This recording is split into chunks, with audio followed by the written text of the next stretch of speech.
Hello friend, कैसे हैं आप लोग। मेरा नाम है कृति साय। हम लोग स्पेक्ट्रम में मॉडर्न हिस्ट्री को शुरू किए थे, जिसमें हमने फ्रांसिस्को डी अल्मेडा, जो हमारे पोर्टुगीज़ के फर्स्ट गवर्नर था, हमने वहाँ तक कंप्लीट किया था।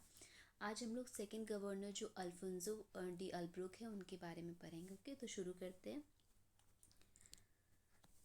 तो अल्ब्रुक जो है ना, वो अल्मेडा के बाद पोर्टुगीज़ के गवर्नर बनते हैं इंडिया के लिए, और कहा जाता है कि ये रियल फाउंडर है पोर्टुगीज़ के लिए। पोर्टुगीज़ पावर के अगर रियल फाउंडर बोला जाए इंडिया में, तो अल्ब्रुक को माना जाता है। क्योंकि अल्मेडा जो थे, उन्होंने कहीं ना कहीं वाटर में तो अपना जो डोमिनेशन है उसको लेकिन जो लैंड एरिया में मेन कंट्रोल किया वो अल्ब्रुक ने किया था। तो इसीलिए इन्होंने काफ़ी ज़्यादा विस्तार किया साम्राज्य का अपना। तो इसीलिए इन्हें real founder of Portuguese power in India कहा जाता है। तो ये यहाँ पे इम्पोर्टेंट बन जाता है अगेन कि real founder of Portuguese power in India कौन है, तो अल्ब्रुक है। ओके, जो कि हमारे सेकंड गवर्नर बनते हैं अल्मेडा के बाद। इतना ही नहीं, उन्होंने बहुत सारा, जैसे कि 1511 में उन्होंने पोर्टुगीज़ लोग क्या किए, जो अल्ब्रुक है वो मलक्का को जीत ली, हॉर्मोज को जीत ली, ये सब जगह उनका काफ़ी। साथ ही साथ जो भी शिप बिल्डिंग, जो भी अदर शिप था, उन लोग को परमिट सिस्टम वो ले आए थे। तो अगर बोलेगा परमिट सिस्टम अदर शिप के लिए कौन लाए थे, तो ये अल्ब्रुक ही लाए थे। अल्ब्रुक जो है वो रियल फाउंडर है पोर्टुगीज़ पावर इन इंडिया के लिए, और उन्होंने मालाबार, हॉर्मोज, ये सब इलाके में अपना अपना वो डोमिनेशन को दे दिए। और साथ ही साथ जो अदर शिप है उसको परमिट सिस्टम लाने वाले पोर्टुगीज़ थे। इतना ही नहीं, बाद में इन्होंने क्या किया, मुग़ल रूलर्स के भी शिप को परमिट का करने लगे, वो रोकने लगे। तो उसके कारण बाद में बहुत ज़्यादा कन्फ्लिक्ट शुरू हो जाता है। उसके बाद फिर यहाँ पे लिखा हुआ है 1510 में, दैट इज़ वेरी इंपॉर्टेंट, कि गोवा के जो रहते हैं सुल्तान ऑफ बीजापुर, बेसिकली इनका नाम शायद रहता है यूसुफ आदिल शाह, उनसे जो है अल्ब्रुक ने गोवा को छीन लिया। ठीक है, पूरी तरीके से छीन लिया। एक्चुअली हुआ क्या था कि अल्मेडा जो रहते हैं इनके पहले गवर्नर, वो गोवा को आधा एरिया जो रहता है, वो एक सी वाला एरिया, वो गोवा को ले लेते हैं, लेकिन पूरी तरीके से जो लेते हैं गोवा को, वो अल्ब्रुक रहते हैं। तो कहा जाता है कि अलेक्जेंडर द ग्रेट के टाइम से जो इंडियन टेरिटरी को कोई जीतता है, तो वो पहले अल्ब्रुक ही रहते हैं। ठीक है, पूरी तरीके से वो जीतते हैं। तो ये क्वेश्चन भी कभी कभी आ जाता है कि सबसे पहले किसने जीता गोवा को, तो अल्मेडा ने, लेकिन पूरी तरीके से किसने जीता, तो अल्फोंसो डी अल्ब्रुक ने जीता। किससे लिया, तो सुल्तान ऑफ बीजापुर गोवा के, क्या नाम, यूसुफ आदिल शाह, 1510 में। ठीक है, और ख़ास बात यहाँ पे ये भी है कि एबोलिशन ऑफ सती, अल्ब्रुक ने गोवा में सती प्रथा को हटाया। तो ये बहुत इंपॉर्टेंट फीचर्स इसका बनता है। तो इस पैराग्राफ में इम्पॉर्टेंट जो है वो सबसे पहले ये है कि पोर्टुगीज़ पावर इंडिया में उसके रियल फाउंडर कौन है। तो Albuquerque was the real founder of Portuguese power in India, first point. दूसरा, उन्होंने मलक्का, हॉर्मोज, ये सब पे अपना पावर किया।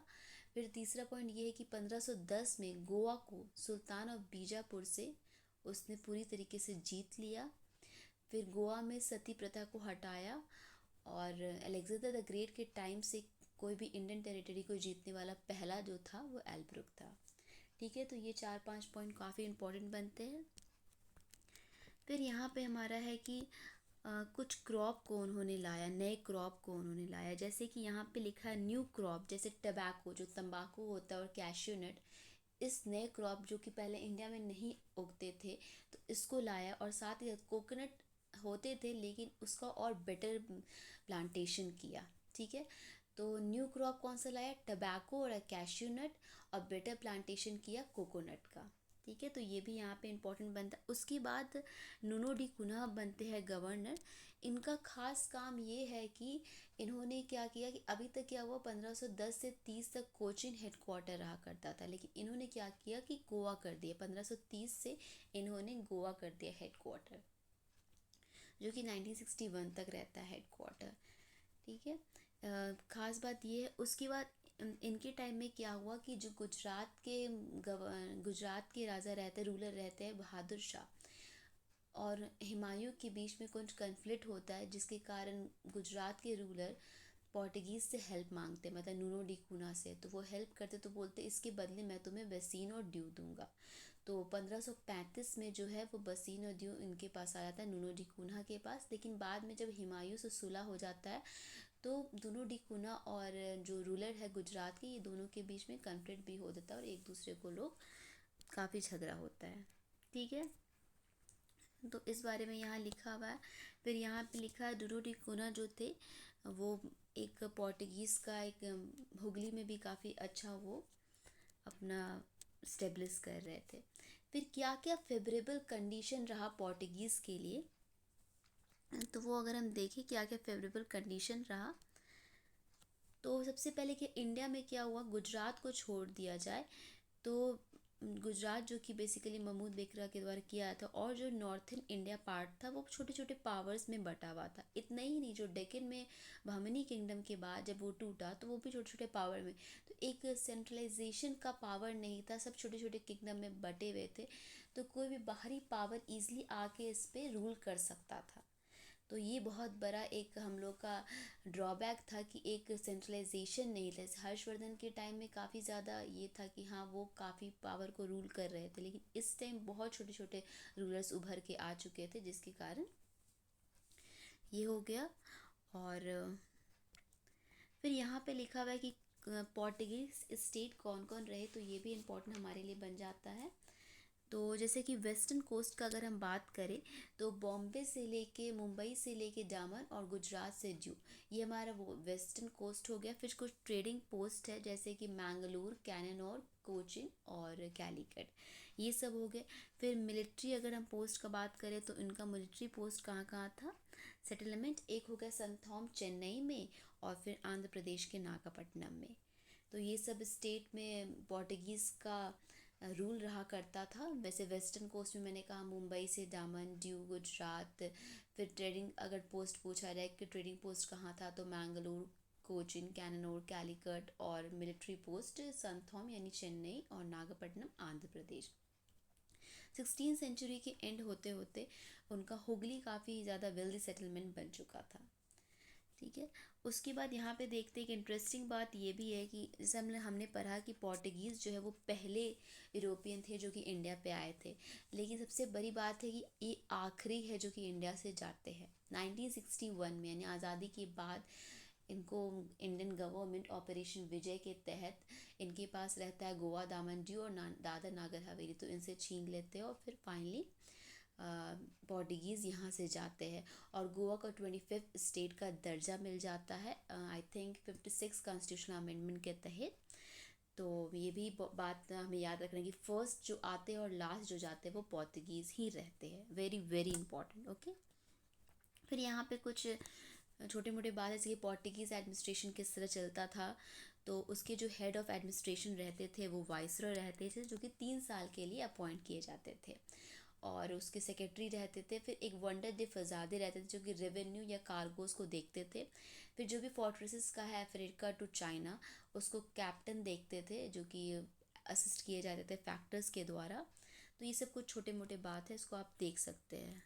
ठीक है, फिर क्या रिलीजियस पॉलिसीज़ था पोर्टुगीज़ का, तो देखिए तो मुस्लिम के प्रति काफ़ी ये इंटॉलरेंट रहते थे। हिंदूज़ का अगर हम बात करें तो शुरुआत पे तो ये ठीक थे, लेकिन बाद में उनको भी प्रोसिक्यूट करने लगे, और मेन मकसद जो पोर्टुगीज़ का था ना वो क्रिश्चियनिटी फैलाना था, क्रिश्चियनिटी प्रमोट चाहते थे कि हर लोग क्रिश्चियन बन जाए। इसके लिए वो अकबर के कोर्ट में भी जाते हैं और चाहते हैं कि अकबर को ही रिलीजन चेंज कर दे, जो कि नॉट पॉसिबल।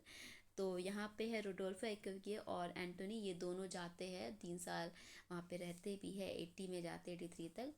तो काफ़ी ज़्यादा कोशिश करते हैं अकबर को, फिर अलग अलग बार आते हैं यहाँ पे, थर्ड मिशन फिर से आता है, इनको कोशिश करता है बट ऐसा कुछ ये कर नहीं पाते हैं। ठीक है, फिर यहाँ पे देखते हैं कि पोर्टुगीज़ किस तरह मुग़ल का फेवर लूज़ करने लगता है, उसके बारे में देखते हैं। तो बेसिकली होता क्या, अभी तक तो ये अकेले थे इंडिया में जो कि अपना ट्रेड कर रहे थे, लेकिन अब क्या हुआ, धीरे धीरे और भी यूरोपियन पावर इंडिया में आ रहे हैं। तो कहीं ना कहीं पोर्टुगीज़ का जो भी पावर था वो ख़त्म थोड़ा कम होने लगता है। तो होता क्या है कि 1608 में जो विलियम हॉकिंग्स रहते हैं, विलियम हॉकिंग वो सूरत पहुंचते हैं। और ये इंग्लैंड के किंग उस समय रहते हैं जेम्स वन। तो उनसे लेटर लेके वो पहुंचते हैं सूरत। उसमें जहांगीर यहाँ मुग़ल रूलर रहते हैं, उनके कोर्ट में पहुंचते हैं कि हमें आप इंडिया में ट्रेडिंग करने के लिए दो। ठीक है। तो यहाँ पे लेकिन पोर्तुगीज़ ऑफ कोर्स नहीं चाह रहे थे कि वो आए, तो वो पूरी तरीके से कोशिश करते हैं कि जहांगीर के कोर्ट में हॉकिंस नहीं पहुँच पाए, बट वो इसमें सक्सीड नहीं हो पाते हैं। तो वो वहाँ पहुँच जाते हैं। और जो जहांगीर भी है इनसे काफ़ी अच्छा रिसेप्शन इनका करता है, स्वागत करता है। और इनको बहुत मनसब भी मिलता है। इनको 400 और सैलरी 30,000 मिलता है। साथ ही साथ जो इनका विवाह भी होता है, आर्मेनियन क्रिश्चियन की बेटी जो मुबारक शाह उनके साथ होता है विवाह। तो और ये चाहते थे एक फैक्ट्री खोलना, वो तो मंजूरी इनको उस टाइम नहीं मिल पाता है, लेकिन इतना कुछ इनको स्वागत होता है। ठीक है। उसके बाद जो हॉकिंस है वो 1611 में चले जाते हैं। फिर 1612 में आते हैं थॉमस बेस्ट। थॉमस बेस्ट आते हैं, तो यहाँ पे क्या होता है, फिर से पोर्तुगीज़ चाहते हैं कि नहीं किसी तरह इनको भगा दिया जाए। तो यहाँ 1612 में एक बैटल होता है सुवेली का, सूरत के लिए, जिसमें फाइनली थॉमस बेस्ट जीत जाते हैं और सूरत पोर्तुगीज़ के हाथ से चला जाता है। तो ये सब जो जहांगीर देखते हैं कि किस तरह से इन्होंने जीता, तो ये काफ़ी ज़्यादा खुश हो जाते हैं। तो इनको परमिशन दे देते हैं कि आप सूरत में अपना फैक्ट्री बना सकते हैं। तो इंग्लिश का पहला फैक्ट्री जो बनता है वो सूरत में बनता है 1613 में। और मछलीपट्टनम में भी उनका रहता है, लेकिन एक वेयर हाउस टाइप का, कारखाना टाइप का रहता है 1608 में। लेकिन अगर क्वेश्चन पूछा जाएगा कि पहला फैक्ट्री कहाँ रहता है, तो वो सूरत में ही रहता है 1613 में। ठीक है। तो यहाँ पे ये रहा। उसके बाद क्या होने लगा कि पोर्टुगीज़ काफ़ी ज़्यादा एक पायरेसी टाइप का एक्ट करने लगे, प्लंडर्स करने लगे। तो ये सब चीज़ से मतलब मुग़ल लोग खुश नहीं थे। और इतना ही नहीं, मुग़ल के शिप को भी ये कैप्चर करने लगे साथ ही साथ। और बाद में क्या हुआ ये भी यहाँ पे क्वेश्चन है कि शाहजहाँ के टाइम में जो भी मुग़ल कोर्ट में इनके पास जो भी एडवांटेजेस थे, वो फाइनली पूरी तरीके से लूज़ हो जाते हैं इनके जो भी एक्ट्स के कारण। ठीक है। फिर ये किस तरह पोर्टुगीज़ हुगली को कैप्चर करते हैं।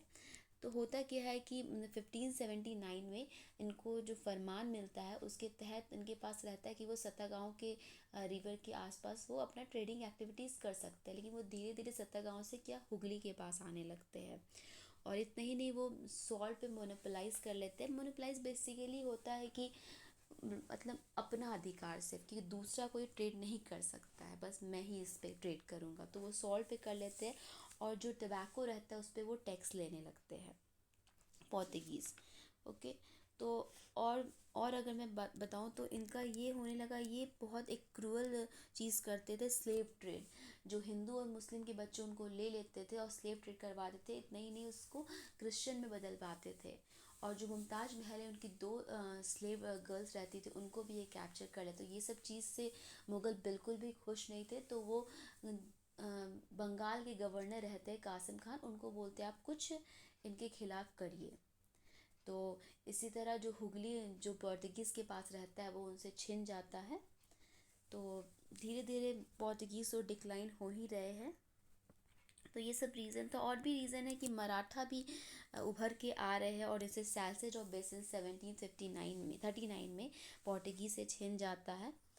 तो और जो भी इजिप्ट और पर्शिया है, ये सब नॉर्थ इंडिया, यहाँ पे भी कुछ कुछ डायनेस्टीज़ उभर के आ रहे हैं। तो इस तरह से काफ़ी ज़्यादा डिक्लाइन होने लगा पोर्तुगीज़ का। और उधर ब्राज़ील का भी डिस्कवरी हो चुका है, तो कुछ पोर्तुगीज़ उधर भी ध्यान देने लगे। और ख़ास बात ये है कि शुरुआत में क्या होता था कि जो सी रूट था वो सिर्फ़ और सिर्फ पोर्तुगीज़ को ही पता था। जो नॉलेज था सी रूट का सिर्फ़ और सिर्फ पोर्तुगीज़ को ही पता था। लेकिन अब ये नॉलेज और लोगों की और यूरोपियन पावर के पास भी आ चुका है। तो इंग्लिश भी अब जानते हैं कि किस तरह आना है। तो जो मोनोपोली था सी रूट के नॉलेज का, वो अब मोनोपोली नहीं रहा, वो अब सबके पास आ चुका है। तो ये भी एक वन ऑफ द रीज़न था। तो इस तरह से उनका डिक्लाइन होने लगा। अब हम जानते हैं कि कुछ महत्व के बारे में। ये बॉक्स बहुत इंपॉर्टेंट है, इसको मैं भी पढ़ती हूँ। पहले मैं देख लेती हूँ क्या सिग्निफिकेंस थे पोर्तुगीज़ के। ठीक है ना। तो पोर्टुगीज़ के सिग्निफिकेंस ये थे कि पहले थे जिनके पास सी रूट का कोई नॉलेज था। सबसे पहला पॉइंट है, तो ये सब काफ़ी इम्पोर्टेंट है कि सी रूट का नॉलेज पहले थे जो पोर्तुगीज़ रहते हैं। और पहला जिन्हें ट्रेड पे मोनोपोली मिलता है वो पोर्तुगीज़ रहते हैं। तो ये सब है चीज़ इम्पोर्टेंट है, ठीक है। अब ये हम बॉक्स में देख लेते हैं जो कि बहुत इम्पोर्टेंट है। अगर आप पूरा नहीं भी पढ़िए और इसको पढ़ लिए तो कहीं ना कहीं कुछ आपको फ़ायदा हो जाएगा। तो सबसे पहले जैसे कि मैंने बताया था 1498 में वास्को डी गामा कैलीकट में पहुंचते हैं। वहाँ पे जमोरीन उनका स्वागत करते हैं 1498 में। 1503 में इनका पहला फैक्ट्री कोचिन में बनता है। 1505 में दूसरा फैक्ट्री कैनेनोर में बनता है। इतना समझ में आ गया। उसके बाद 1509 में फ्रांसिस्को डी अल्मेडा जो रहते हैं वो इजिप्ट, गुजरात और जमोरीन तीनों का जो फ्लीट है वो तीनों को हरा देते हैं और ये अपना जीत लेते हैं और ब्लू वाटर पॉलिसी को भी शुरू करते हैं। फिर 1510 में अल्ब्रुक जो रहते हैं वो गोवा को सुल्तान ऑफ बीजापुर से जीत लेते हैं। 30 में गोवा कैपिटल बना दिया जाता है नूनो डी कूना के द्वारा। फिर 1535 में दीव को जीत लिया जाता है और 59 में जो है पोर्टुगीज़ जो है वो दमन को जीत लेते हैं। फिर 96 में क्या होता है, अब डच धीरे धीरे एंट्री मार रहे हैं। अभी तक तो ये यूरोपियन पावर सिंगल थे जो इंडिया पे रूल करे, तो कोई कॉम्पिटिटर नहीं था, लेकिन अब धीरे धीरे सब आएंगे। तो डच क्या होता है, इंडोनेशिया वाले साइड ये आते हैं सुमात्रा और बांथा में, तो वो वाला इलाका इनसे चला जाता है 1596 में। उसके बाद मैं बात करूँ तो 1612 में जैसे मैंने बताया था कि थॉमस बेस्ट लड़ते हैं पोर्तुगीज़ के साथ, तो बैटल ऑफ सुवेली होता है, उसमें सूरत भी चला जाता है। फिर 1663 में जो डच रहते हैं वो मालाबार कोस्ट का जो रीजन है वो पोर्टुगीज से छीन लेते हैं। तो ये कुछ इंपॉर्टेंट पॉइंट है, किस तरह उनके पास कुछ स्टेट आते हैं, किस तरह वो चले जाते हैं, धीरे धीरे डिक्लाइन फेज आने लगता है पोर्टुगीज का। तो ये यहाँ पे ओके। उसके बाद फिर ये तो मैं पहले, अब हम लोग डच के बारे में देख लेते हैं। इसमें कुछ इंपॉर्टेंट नहीं है, एक बार आप रीड कर सकते हो तो कर लीजिएगा। अब हम डच के बारे में पढ़ते हैं ओके। तो डच के बारे में अगर पढ़े तो जैसे कि मैंने कहा कि 1596 में जो सुमात्रा बांध तक कौन पहुँचते, कॉर्नेलिस डी हॉटमैन, तो इसका नाम आप याद रख सकते। तो ये पहुँचते, ये पहले डचमैन रहते जो कि ये कहाँ इंडोनेशिया में, तो ये यहाँ सुमात्रा बांध तक पहुँचते और पोर्तुगीज़ जो रहते हैं उनको यहाँ से एक्सक्लूड कर देते हैं उसको, ठीक है। और दूसरा बात है कि 1602 में डच ईस्ट इंडिया कंपनी, जिसे हम वीओसी के नाम से भी जानते हैं, वो स्टेब्लिश होता है, ठीक है। तो 1602 में वीओसी यानी Dutch east India company establish होता है। 1596 में कॉर्नेलिस डी हॉटमैन पहले डचमैन रहते हैं जो कि सुमात्रा बांध था, दैट इज़ इन इंडोनेशिया, वहाँ वो पहुँचते हैं और वहाँ से पोर्चुगीज़ को एक्सक्लूड कर लेते हैं, जीत लेते हैं वहाँ का, ठीक है। फिर उसके बाद हम बात करें तो 1605 में इनका पहला फैक्ट्री कहाँ बनता है, वो मछलीपट्टनम जो कि आंध्र प्रदेश में है, ठीक है।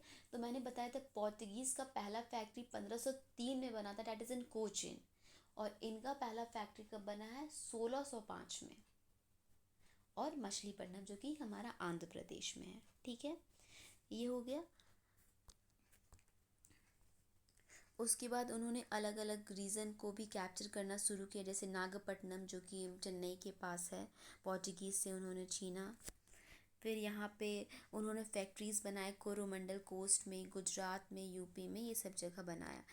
फिर ये सब भी आपको सारा याद रखना है क्योंकि कभी कभी ये सीक्वेंस पूछ लेता है, पहले कौन सा फैक्ट्री था बाद में कौन। तो 1609 में उन्होंने पुलिकत में बनाया जो कि basically north of Madras, Chennai या उड़ीसा के साइड है, 1609 में। फिर 1616 में सूरत में बनाया। ये क्वेश्चन पूछ रहे थे कि सूरत में क्या है ना कि इंग्लिश वालों ने भी फैक्ट्री बनाया था, फ्रेंच भी आते हैं 1664 में, तो उन्होंने भी बनाया था, डच ने भी। तो ये पूछ लेता है पहले फैक्ट्री कौन सूरत में बनाया, क्योंकि 1613 में इंग्लिश वाले बनाते हैं और ये बना रहे हैं 1616 में। फिर 1667 में फ्रेंच वाले बनाते हैं। तो इस तरह से क्वेश्चन बहुत बार आ चुके हैं, ठीक है। तो 1609 में पुलिकत में ये फैक्ट्री बनाते हैं। फिर 1616 में सूरत में बनाते हैं फैक्ट्री। फिर 1641 में बिबलीपट्टनम में बनाते हैं, 45 में कराईकल 53 में चिंशूरा, और फिर 1658 में बालासोर हो गया, बारानगर हो गया, कासिम बाज़ार हो गया, पटना हो गया, फिर पटना के बाद नागपट्टनम हो गया। ये सब 1658 में, और 1658 हो गया। देन 1663 में कोचिन में बनता है, यानी कि उनका कोचिन पोर्टुगीज़ का बना था 1503 में, कोचिन में इनका बन रहा है 1663 में कोचिन में। तो ये भी अगेन इंपॉर्टेंट बन जाता है कि कोचिन में दोनों का फैक्ट्री कब बना।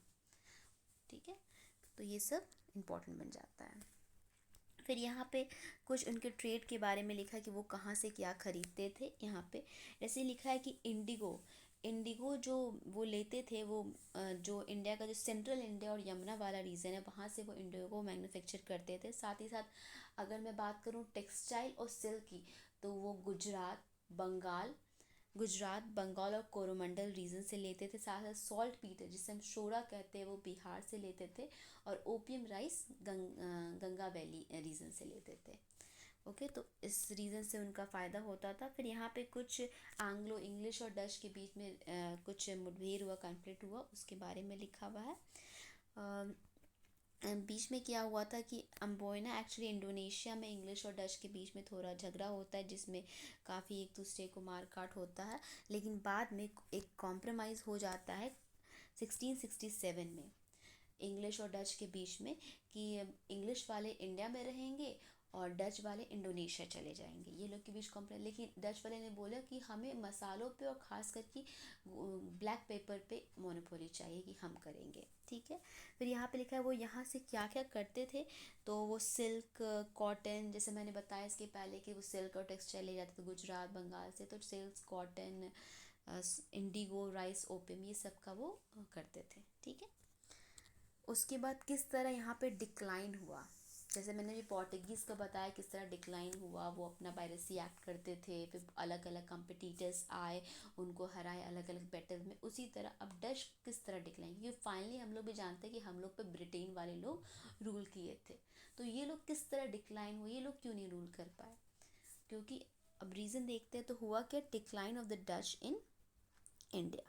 ओके, तो यहाँ पे क्या हुआ, ये इम्पॉर्टेंट है कि जो third Anglo Dutch war 1672 to 74 हुआ था, इसमें देखते हैं।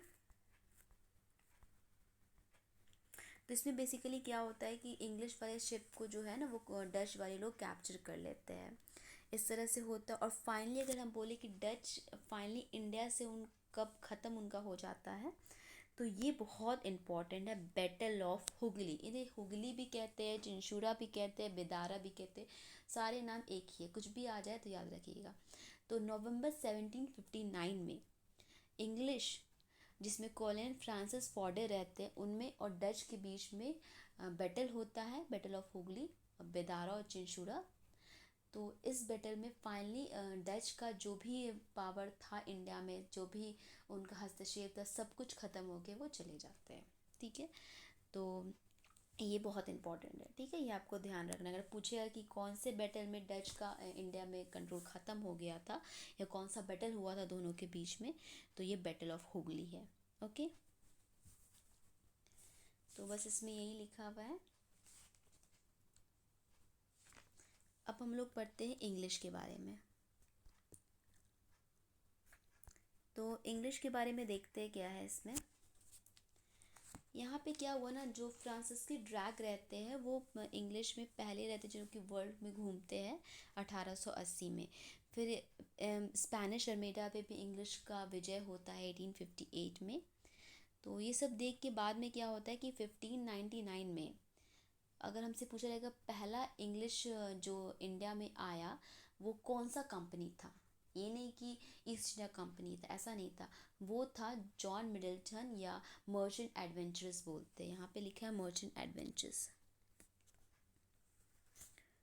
ये तो ये कंपनी पहले रहते जो कि इंडिया में आते हैं। ठीक है, फिर होता क्या है कि 1600 में जो क्वीन एलिजाबेथ रहती है उनको चार्टर देती है, कंपनी का नाम रहता है east India English east India company, बाद में उसका नाम पड़ता है। स्टार्टिंग में रहता है governor and the company of merchant of London trading in east Indies, जिसको हम पॉपुलरली कहते हैं इंग्लिश ईस्ट इंडिया कंपनी। तो इनको 1600 दिसंबर में क्वीन एलिजाबेथ चार्टर मिलता है कि आप जाओ और वहाँ आप ट्रेड करो, ठीक है। तो ये चीज़ यहाँ पे लिखा हुआ है।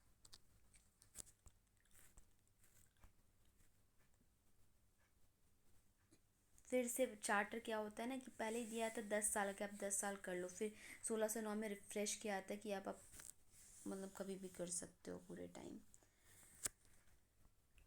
फिर यहाँ जैसे कि मैंने बताया था पोर्टुगीज़ में भी थोड़ा सा कि हॉकिंग्स आते हैं यहाँ पे। तो वही लिखा है कि जो कैप्टन हॉकिंग रहते हैं वो जहांगीर के कोर्ट में पहुँचते हैं अप्रैल 1609। बेसिकली 1608 है, कहीं 9 है, तो ये देख लीजिएगा आप, क्योंकि उस साइड हमने पढ़ाया था पोर्टुगीज़ में 1608 में है, ठीक है। तो 1608 में आते हैं और वो चाहते हैं कि सूरत में किसी तरह उनका फैक्ट्री बन जाए। तो बट अभी तो वो मानते नहीं है, वो बाद में मानेंगे। तो लेकिन 1611 में उनका एक ट्रेडिंग पोस्ट, मतलब एक फैक्ट्री नहीं रहता, एक वेयर हाउस टाइप का रहता है ट्रेडिंग पोस्ट, तो वहाँ पे मछलीपट्टनम में बनता है वो, ठीक है। और फिर यहाँ पे जैसे कि लिखा हुआ है ट्रेडिंग, ठीक है, ट्रेडिंग एस मछलीपट्टनम 1611 में। तो ये सब डेट आपको याद रखना है क्योंकि ये क्वेश्चन आते हैं कि ट्रेडिंग पोस्ट उनका कहाँ बना था। ये बनता है, जो कि बाद में ये फैक्ट्री का भी रूप लेता है, वो 1616 में बनता है। लेकिन अगर बोलेंगे इंग्लिश का पहला फैक्ट्री से मैंने बताया था कि वो सूरत में रहता है 1613 में। तो हुआ क्या था, 1612 में पोर्टुगीज़ के साथ बैटल हुआ था सुवेली का, जिसमें थॉमस बेस्ट जीत लिए थे सूरत में। और इससे जहांगीर इम्प्रेस होके उनको बोले 1613 में कि तुम सूरत में फैक्ट्री बना सकते हो, और ये फैक्ट्री बना था थॉमस अल्वरेथ के नेतृत्व में, ठीक है। तो ये सारे पॉइंट काफ़ी इंपॉर्टेंट है, एक बार मैं फिर से रिकॉल करा देती हूँ। तो कैप्टन हॉकिंग्स किसके कोर्ट में आते हैं, जहांगीर के कोर्ट में आते हैं 1609 में, ओके। कैप्टन हॉकिंग जहांगीर के कोर्ट में आते हैं 1609 में, ठीक है। बट यहाँ पे क्या लिखा है, बट वो फैक्ट्री बनाने में नहीं सक्सीड हो पाते, क्योंकि वो फैक्ट्री बनाने के लिए बनवाते हैं, लेकिन वो फैक्ट्री नहीं बनाने देते उस टाइम जहांगीर। ऐसा नहीं कि हॉकिंग्स आए थे और फैक्ट्री के लिए बोले वो मान गए, इस टाइम नहीं मानते। मानते कब है, जब सुवेली का बैटल होता है पोर्टुगीज़ के साथ, थॉमस बेस्ट लड़ते, इससे इम्प्रेस होके वो मान जाते हैं जहांगीर। और ये फैक्ट्री 1613 में सूरत में बनता है थॉमस अल्वर्थ। तो सारा नाम आपको याद रखना है कि थॉमस बेस्ट है, थॉमस अल्वर्थ है और हॉकिंग्स है, ठीक है। और इनका 1611 में जो है वो ट्रेडिंग पोस्ट, तो यानी कि 1609 में हॉकिंग्स आए जहांगीर के कोर्ट में, 1611 में मछलीपट्टनम में इनका trading post, that is not a factory, okay.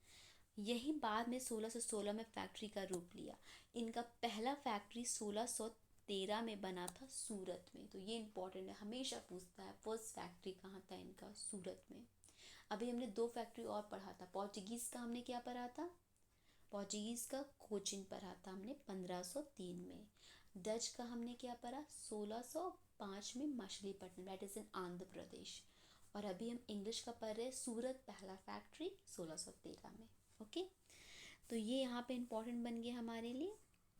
और 1612 में क्या हुआ था, सुवेली का बैटल हुआ था पोर्चुगीज़ के साथ, थॉमस बेस्ट और ये किसके नेतृत्व में बना है फैक्ट्री, थॉमस अल्वर्थ, ठीक है। इतना हो गया हमारा कंप्लीट, कोई दिक्कत नहीं है। अब होता क्या है कि 1615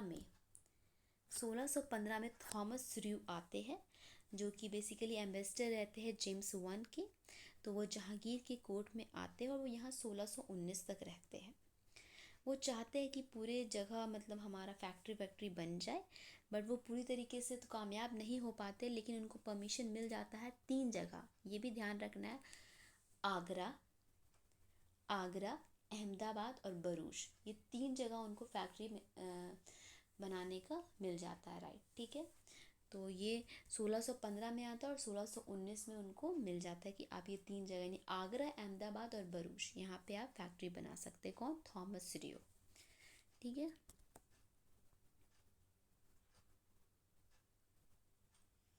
ओके। फिर यहाँ पे कुछ लिखा है बात इम्पोर्टेंट, ये वाला लाइन जो है बॉम्बे। तो अब ये होता क्या है ना कि जो किंग चार्ल्स टू रहते हैं इंग्लिश, वो शादी करते हैं पोर्तुगीज़ की एक रहती है कैथरीन प्रिंसेस, तो उनसे शादी करते हैं। यानी कि इंग्लिश वाले लोग किससे शादी करते हैं? पोर्तुगीज़ की एक कैथरीन है, उनसे शादी करते हैं। तो पोर्तुगीज़ के पास अभी रहता है बॉम्बे, तो ये शादी करते तो एज अ डॉरी ये जेम्स, इंग्लिश मतलब कि यहाँ पे किंग जेम्स चार्ल्स टू है, उनको दे देते हैं एज अ डॉरी। तो ये कैथरीन से शादी करते तो बॉम्बे इनको मिल जाता है, किंग चार्ल्स टू को। तो ठीक है, मिल गया। अब ईस्ट इंडिया कंपनी जो है वो क्या करते हैं, इनसे चार्ल्स टू से 10 साल की लीज पे। तो ये कब मिलता है, याद डेट याद रखिएगा, 1662 में इनको ये dowry as a Bombay as a dowry इनको गिफ्ट मिल जाता है। और 1668 में 10 पाउंड दे के वो उनको बॉम्बे ले लेते हैं। कौन ले लेते हैं? East India company. ठीक है, एनुअल पेमेंट आपको 10 पाउंड देंगे और वो ले लेते हैं। और यही बाद में बॉम्बे जो है, जो सूरत, पहले तो वेस्टर्न में सूरत इनका हेडक्वार्टर था ना, तो बाद में बॉम्बे कर लेते हैं। कब बनता है बॉम्बे हेडक्वार्टर? 1687 में। तो यहाँ हमारे लिए 3 डेट इंपॉर्टेंट बन जाता है। पहला हमारा बनता है 1662, यहाँ पे क्या हुआ है, बॉम्बे मिला है किंग को, चार्ल्स टू को। फिर 1668 यहाँ पे ईस्ट इंडिया कंपनी जो किंग है उनसे ले लेते हैं 10 पाउंड में। और फिर 1687 जो है यहाँ पे हेड क्वार्टर बन जाता है सूरत की जगह बॉम्बे। 1662, 68 और 87। ठीक है, ये डेट हो गया क्लियर। अब यहाँ पे कुछ बात लिखा हुआ है कि ऐसा नहीं कि 1717 का फारूक सियार का ही फरमान रहता है, इनको बहुत सारे छोटे छोटे फरमान मिलते रहते हैं। वो एक फाइनल रहता है, उसके बाद तो सब उन्हीं के हक में रह जाता है। ठीक है, तो इंग्लिश वाले लोग को एक गोल्डन फरमान मिलता है सुल्तान ऑफ गोलकुंडा से 1632 में। ठीक है, तो 1632 में सुल्तान ऑफ, यहाँ पे लिखा हुआ है, गोलकुंडा से उनको मिलता है फरमान। ओके, तो फिर यहाँ पे क्या होता है कि 1639 में उनको जो चंद्रागिरी के रूलर रहते हैं उनसे उनको परमिशन मिल जाता है कि आप मद्रास में फैक्ट्री फोर्टिफाई कर सकते हैं, जो कि बाद में यही मद्रास में जो फोर्ट रहता है ना संत जॉर्ज, उसके नाम से प्रचलित है। ठीक है, तो दो क्या, पहले मछलीपट्टनम हेडक्वार्टर रहता था, तो फिर इन्होंने संत फोर्ट हेडक्वार्टर कर दिया, संत जॉर्ज। ठीक है, तो कौन किसका परमिशन मिला? तो रूलर ऑफ चंद्रगिरी का परमिशन मिला। ओके, फिर यहाँ पे लिखा हुआ है कि उन्होंने फैक्ट्रीज बनाया महानदी डेल्टा, जो कि कहाँ है, उड़ीसा में, हरिहरपुर और बालासोर में। कब बनाया? 1663 में। ओके, तो यहाँ पे हमारे लिए क्या इंपॉर्टेंट बन जाता है कि 1632 में उनको गोल्डन फरमान मिला, 1 पॉइंट। फिर 1633 में इनका 2 फैक्ट्री बना, एक हरिहरपुर एक बालासोर। 32 में इनको फरमान मिला, 1633 में इनका 2 फैक्ट्री बना। और 1639 में इनको क्या बोलते हैं, मद्रास में जो फोर्ट संत जॉर्ज है उसको, मद्रास को फोर्टिफाई करने को मिल गया और उन्हें फोर्ट संत जॉर्ज बनाया, जो कि बाद में मछलीपट्टनम के बाद यही इनका हेडक्वार्टर रहा। 32 golden Farman, 33 Hariharpur and Balasore में factory, and 39 Sant George fort. Okay, ये इंपॉर्टेंट था।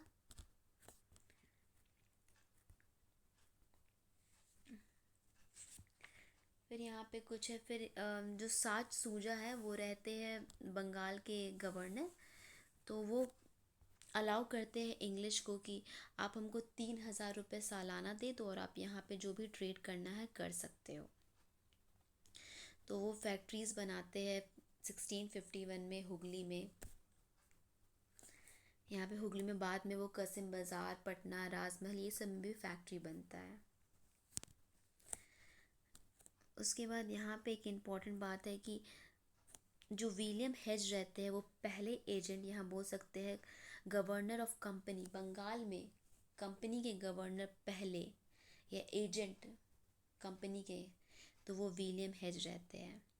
तो वो क्या करते, वो शाइस्ता खान जो रहते हैं उस टाइम बंगाल के गवर्नर बन जाते हैं, उनसे अपील करते कि आप हमें और भी ग्रीवेंसेस को छूट वूट दो, हमें और ट्रेड वेड करना है। बट वो नहीं मानते, तो ये यहाँ पे एक कन्फ्लिक्ट शुरू हो जाता है और एक दूसरे पे लोग एक दूसरे को मारने लगते हैं। इस तरह से होता है, एक दूसरे का प्लेसेस को खींच लेते हैं, छीन लेते हैं। ठीक है। उसके बाद फिर यहाँ पे कुछ इम्पोर्टेंट है, मैं यहाँ पे जो बहुत इम्पोर्टेंट एग्ज़ाम में जो आ चुके हैं या आने वाले, मैं उसी को अभी डील कर रही हूँ। अगर आपको लगता है कि और भी डिटेलिंग में पढ़ना है तो मैं फिर से वीडियो बना दूँगी। ओके। तो फिर यहाँ पे क्या है कि जब मुग़ल एक दूसरे के प्लेसेस पे मुग़ल और इंग्लिश वाले रेड करने लगे, तो after Mughal red on Hooghly, जब हुगली पे उन्होंने रेड किया मुग़ल वालों ने, तो जॉब चार्नो कौन रहते हैं, कंपनी के एजेंट रहते हैं। इन्होंने मुग़ल से नेगोशिएशन किया कि आप हमें जो सूता नदी है वो प्लेस हमें रिटर्न कर दीजिए। ठीक है, सूता नदी को रिटर्न कर दीजिए। तो बाद में मुग़ल ने जो है वो उन्होंने ट्रीटी साइन किया 1690 में, और सूता नदी को जॉब चार्नो को वापस कर दिया। ठीक है, तो वही 3,000 उनको सालाना पैसा देना था, इस तरह से। फिर यहाँ पे कुछ बात है कि जो शोभा सिंह रहते हैं बारदाम डिस्ट्रिक्ट ज़मींदार रहते हैं, वो काफ़ी रिबेल करते हैं, ये सब बात है। ठीक है। उसके बाद ये 3 place very important, 3 village, Sutanuti, Govindpur और कालीकत। क्या नाम है, सूतानती, गोविंदपुर और कालीकत। ये 3 जो है रीज़न, जॉब चार्नूक जो है, ये तीनों को आज प्रेजेंट जो कलकत्ता है, ये तीनों को मिला के ही है। तो ये क्या करते, इनको मिल जाता है 1690 में, सूतानती इनको वापस मिल जाता है। 1696 में इसको ये फोर्टिफाई करते हैं, और 1698 में क्या करते हैं, ये सूतानती, गोविंदापुर और कालीकत तीनों को ये ज़मींदारी ये तीनों का खरीद लेते हैं। कितना, 12,000 सालाना दे के। ओके। उसके बाद इसी को वो फोर्ट विलियम 1700 में Fort William as a name देते हैं, जो कि बाद में कलकत्ता के नाम से जाना जाता है। और जो पहले प्रेसिडेंट रहते हैं वो चार्ल्स ईयर रहते हैं। ठीक है। तो यहाँ पे हमने क्या क्या इंपॉर्टेंट बात पढ़ा, हमने ये पढ़ा कि सूता नदी इनसे ले लिया जाता है। ठीक है ना। तो 1690 में वो मुग़ल के साथ ट्रीटी करते कि आप हमें सूता नदी वापस कर दीजिए, तो वापस हो जाता है। फिर 1696 में वो सूता नदी को फोर्टिफाई करते हैं, 1696 में। फिर 1698 में वो 3 विलेज का ज़मींदारी ले लेते हैं, सूता नदी, गोविंदपुर और कालीकत। और 1700 में ये तीनों विलेज को एक फोर्टिफाई करके नाम देते हैं फोर्ट विलियम, जो कि बाद में कलकत्ता प्रेसिडेंसी बनता है, और इसके पहले प्रेसिडेंट रहते हैं सर चार्ल्स ईयर। ठीक है। ओके। 90 में वो मांगे मुझे दे दीजिए सूता नदी, उसको फोर्टिफाई किए, 3 विलेज का ज़मींदारी लिए, और उसको फोर्ट विलियम नाम दिए। ठीक है। ये हो गया इम्पोर्टेंट डेट के साथ जो जो इवेंट्स हुए हैं। फिर इनके पास जो द मेजर मैग्ना कार्टा जो इन्हें मिलता है, तो वो फर्रुखसियार का फरमान मिलता है 1715 में। और इंग्लिश मिशन इसमें रहते हैं, कौन रहते हैं, देखिए यहाँ लिखा है इंग्लिश मिशन, जॉन शर्मन। ठीक है, याद रखिए George Sherman, very important name. तो इन्हें मिलता है कि आप गोल्डन फरमान, जिसे मैग्ना कार्टा भी कहते हैं। इसमें होता क्या है बेसिकली, जो इसे गोल्डन फरमान कहते हैं, बेसिकली सारे राइट्स इनको दे दिया गया, बहुत इंपॉर्टेंट। तो पहला राइट ये बोला गया कि बंगाल में कंपनी कोई भी चीज़ इंपोर्ट कर सकता है, कोई भी चीज़ एक्सपोर्ट कर सकता है, इसके लिए कोई भी अलग से उनको चार्जेस नहीं देना पड़ेगा। बस आप साल में 3,000 रुपये दे दीजिए, उसके अलावा वो कुछ भी नहीं करेगा। आपको जो इंपोर्ट करना है, जो एक्सपोर्ट करना है, आप करते रहो बंगाल में। पहला ये बोला गया। दूसरा बोला गया कि आपके पास राइट है कि आप दस्तक मतलब पासेस कर सकते हो किसी भी ट्रांसपोर्टेशन के लिए। मतलब कि अगर कोई सामान आ रहा है या जा रहा है, तो आपके पास पास रहेगा, आप वो पास दे दो और उससे आप यूज़ कर सकते हैं। बाद में इसी पासेस का ब्रिटिशर्स लोग काफ़ी ज़्यादा मिसयूज़ करने लगे, एक प्राइवेट ट्रेड करने लगे, तो काफ़ी ज़्यादा घाटा होने लगा उनके बंगाल या अदर स्टेट के राजस्व में, रेवेन्यू में काफ़ी घाटा होने लगा। बाद में आगे हम पढ़ेंगे कि अलग अलग जो राजा रूलर रहते हैं, मुग़ल रूलर, वो बाद में इसको हटाने लगते हैं। बाद में हम पढ़ेंगे बैटल ऑफ बक्सर, जिसमें कसिम खान पूरी तरीके से ये जो सिस्टम रहता है उसको हटा देते हैं। तो वो आगे हम पढ़ेंगे। तो यही इनके पास दस्तक का हो गया कि आपके पास ये है कि आप एक दस्तक मेनली एक कार्ड रहता है, कार्ड टाइप का, कि हम ये कार्ड दिखा दिए तो आप कोई भी सामान हम पास करवा देंगे यहाँ से, ट्रांसपोर्टेशन का, ठीक है। ये हो गया। उसके बाद कंपनी को बोला गया कि आपको परमिशन है कि आप कलकत्ता के अराउंड जितना चाहे आप लैंड रेंट कर सकते हो, ठीक है। फिर हैदराबाद में बोला गया कि आपके पास जो भी प्रिविलेज था वो रहेगा, सिर्फ आप मद्रास का जो रेंट है वो आप दे देना, ठीक है। फिर सूरत में बोला गया कि 10,000 रुपये, 10,000 रुपये आपको सिर्फ देना पड़ेगा और आपसे जितना भी ड्यूटीज़ है सब आपको ख़त्म कर दिया जाता है। और सबसे बड़ी बात इनको बोला है कि आपका अपना करेंसी होगा, आप अपना करेंसी जारी कर सकते हैं, जो कि सबसे बड़ा ब्लंडर था कि ईस्ट इंडिया कंपनी अपना करेंसी कर सकते हैं, आपको आपका करेंसी वैल्यूड रहेगा, जबकि अभी तक मुगल करेंसी चल रहे थे बट अब ईस्ट इंडिया कंपनी का भी चलेगा। तो इसीलिए इसे मैग्ना कार्टा कहते हैं। आप खुद भी देख सकते हैं कैसे कैसे राइट है इसमें। तो एक बार मैं फिर से ओवरऑल रिवाइज करवाती हूँ इसको। तो पहला मैंने क्या कहा, पहला जो था ना वो बंगाल में इनको कहा गया कि सिर्फ आप 3,000 रुपये दो और आप कोई भी तरह का आप ट्रेड कर सकते हो बंगाल में। यानी फर्स्ट कहा गया बंगाल में कि आप कोई भी तरह का ट्रेड कर सकते हो, सिर्फ आप सिर्फ 3,000 रुपये दो। दूसरा कहा गया पासेस यानी दस्तक के बारे में, कि आपको परमिशन है कि आप दस्तक इशू कर सकते हो कि कोई भी गाड़ी जाने के लिए आपके पास है ये राइट। तीसरा कहा गया कि आप कलकत्ता के चारों ओर कहीं भी आप लैंड रेंट कर सकते हो। और हैदराबाद में आपको सारे प्रिविलेज, सिर्फ आपको मद्रास का रेंट देना पड़ेगा। और सूरत में सालाना 10,000, और फिर आपके पास करेंसी आप छाप सकते हो, ठीक है। तो ये कुछ है उनके पास राइट, जो पावर उनको मिले, जिसे हम कहते हैं गोल्डन फरमान of Farrukhsiyar 1715 Magna Carta, okay. यानी एक बार फिर से मैं बता देती हूँ, बंगाल में बोला गया कि 3,000 देना है, हैदराबाद में वही रहेगा, मद्रास में 10,000, नहीं मद्रास में बस रेंट देना है जो था, और सूरत में 10,000, ये सब स्टेट में, यानी कि बंगाल 3,000, हैदराबाद में वही रहेगा, हैदराबाद में पूरा प्रिविलेज रहेगा, मद्रास का बस देना पड़ेगा, और सूरत में 10,000, इतना हो गया। और दो इम्पोर्टेंट एक और था क्या, दस्तक और करेंसी। और कलकत्ता के चारों ओर जो भी आप रेंट है लैंड रेंट कर सकते हो, ये सारे 6, ओके, याद हो गया। फिर उसके बाद हम देखते हैं क्या है। फिर क्या हुआ ना कि मतलब अलग अलग जो इंग्लिश वाले कंपनीज थे वो लोग के बीच में थोड़ा से डिस्प्यूट चल रहे थे, उसके बारे में लिखा हुआ है। ये ब्लॉक अगेन बहुत इंपॉर्टेंट है, ये जो बॉक्स है। तो दो कंपनी रहता है, उसको मर्ज क्या होता है ना कि और भी कंपनी जो इंग्लिश वाले रहते हैं बोलते हैं कि इनको आप बहुत मतलब फैसिलिटी है, मोनोपोली है, हमें क्यों नहीं है। तो क्या करते हैं इंग्लिश वाले, इस मतलब जो ब्रिटिश गवर्नमेंट रहते हैं वो दूसरे कंपनी को भी मर्ज कर देते हैं उसी में, कि चलिए आप दोनों साथ करिए, इस टाइप का है कुछ, ओके। तो यहाँ पे हम पढ़ लेते हैं ये बॉक्स, जो कि अगेन वेरी वेरी इंपॉर्टेंट है। तो जैसे कि मैंने बताया 1600 में ईस्ट इंडिया कंपनी इस्टेब्लिश हुआ था, ओके। 1600 में ईस्ट इंडिया कंपनी इस्टेब्लिश हुआ है। 1608 में देखिए यहाँ पे फिर से 1608 कहीं 9, तो आप मान के चलिए 8 ही है, ठीक है। विलियम हॉकिंस 8 में ही आते हैं। तो 1600 में ईस्ट इंडिया कंपनी बनता है, 1608 में विलियम हॉकिंस जहांगीर के कोर्ट में पहुंचते हैं। 1611 में क्या होता है, जो कैप्टन मिडल्टन थे, ये नाम हम लोग पहले नहीं पढ़े थे, अभी देख लेते हैं। उनको परमिशन मिलता है कि आप सूरत में बना सकते हो।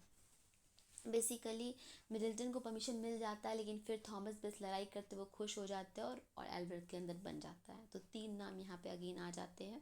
फिर 1613 में इनका पहला फैक्ट्री बनता है, दैट इज़ इन सूरत। 1615 में कौन आते हैं, थॉमस र्यू आते हैं, और थॉमस र्यू आते जो कि 1619 तक रहते हैं। ये एमएसटी किसके, जेम्स वन के शायद रहते हैं। तो ये जहांगीर की कोर्ट में आते हैं। उसके बाद 1616 में, जो कि 11 में मैंने बताया था कि ये उसमें बनता है, मछलीपट्टनम में बनता है एक ट्रेडिंग पोस्ट, जो कि 1616 में फैक्ट्री का रूप ले लेता है। फिर 1632 में गोलकोंडा से उन्हें फरमान मिलता है कि आप जो भी है ट्रेड कर सकते हो ईज़िली। फिर 1633 में उड़ीसा के हरिहरपुर और बालासोर दो जगह उनका फैक्ट्री बनता है। ठीक है, ये सब इम्पोर्टेंट हो गए। फिर 39 में क्या होता है कि उन्हें मद्रास जो है वो लीज पे मिल जाता है। मैंने बताया था आपको कि चंद्रगिरी की शायद रूलर रहती है, उनसे आपको मद्रास मिल जाता है। फिर 1651 में हुगली पे उनको परमिशन मिला था कि आप ट्रेड कर सकते हो। 1662 में क्या होता है, जो चार्ल्स टू किंग रहते हैं वो शादी करते तो उनको बॉम्बे मिल जाता है। फिर 67 में मैंने बताया था कि वो बॉम्बे जो है वो ईस्ट इंडिया कंपनी ले लेते हैं 10 पाउंड में सालाना। और फिर 1691 में क्या होता है, कंपनी को मिल जाता है कि आप 3,000 सालाना दो और बंगाल में आप ट्रेड कर सकते हो। 1717 में फर्रुखशियार का फरमान। ठीक है, तो ये जो भी इम्पोर्टेंट है, रुकिए मैं एक बार छोटा कर देती हूँ। हाँ, यानी 1600 में ईस्ट इंडिया कंपनी बना, 9 में हॉकिंस आए, 11 में जो है वो मछलीपट्टनम में ट्रेडिंग पोस्ट बना, 13 में सूरत में फैक्ट्री बना, 15 में थॉमस ड्यू आए, 16 में मछलीपट्टनम में फैक्ट्री बन गया, 32 में गोलकोंडा गोलकोंडा के सुल्तान ने दिया कि आप ट्रेड कर सकते हो। 33 में हरिहरपुर और बालासोर में बना। 39 में चंद्रगिरी के रूलर ने जो संत जॉर्ज फोर्थ था वो बना। 51 में हुगली में उनको परमिशन मिला। 62 में Bombay as a dowry gift मिला जब किंग को। 67 में 67 में औरंगजेब ने फरमान दिया। और 91 में बंगाल में आप सालाना 3,000 रुपये दे के ट्रेड कर सकते हो। और 1717 में फर्रुखशियार का। ठीक है, तो ये था, तो ये तो आपको पढ़ना है, वेरी इंपॉर्टेंट है। अब हम लोग ऐसा करते हैं कि हम लोग नेक्स्ट क्लास में फ्रेंच वाला पढ़ते हैं। ओके, अगर आपको पसंद आए तो थैंक यू। और प्लीज़ कमेंट कर दीजिएगा कि आपको अगर इसका नोट्स चाहिए होगा, हैंड रिटन नोट्स, तो मैं इसको शॉर्ट फॉर्म में, जो कि भी एग्ज़ाम के पॉइंट ऑफ व्यू से इंपॉर्टेंट, मैं उसको बना दूँगी। और प्लीज़ कमेंट करिए ताकि मुझे पता चले कि मैं जो कर रही हूँ मैं ठीक कर रही हूँ कि नहीं कर रही। और कुछ इम्प्रूव करना हो तो प्लीज़ वो भी मुझे मैसेज करके बता दीजिएगा। Okay, thank you.